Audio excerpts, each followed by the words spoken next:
এই যে এখন আমার খেতে মনে চাইলে যে খেজুর রাখা, আমি খেজুর খেতে পারি, নাটস আছে, বাদাম খেতে পারি।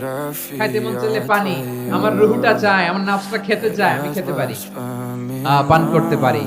বিবাহিতরা দিনের বেলায় স্ত্রীর সাথে মেলামেশা করতে চাইলে করতে পারে, কিন্তু রমাদানে দিনের বেলায় খেতে মনে চায় কিন্তু আমরা খাই।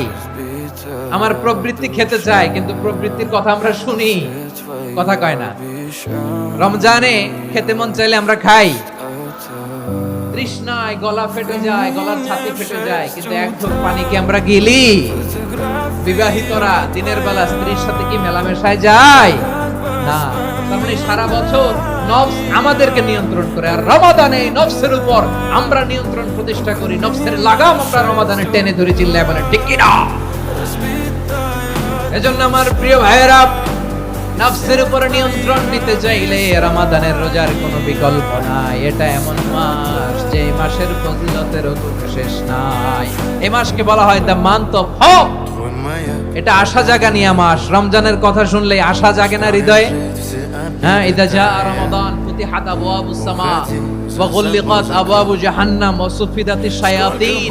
রমাদান আসলে আকাশের দরজাগুলো খুলে দেওয়া হয়, মানে জান্নাতের।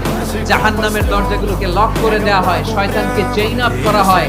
ইবাদত করলে শুধু করতেই মনে চায়, চিল্লায় বলেন না সুবহানাল্লাহ।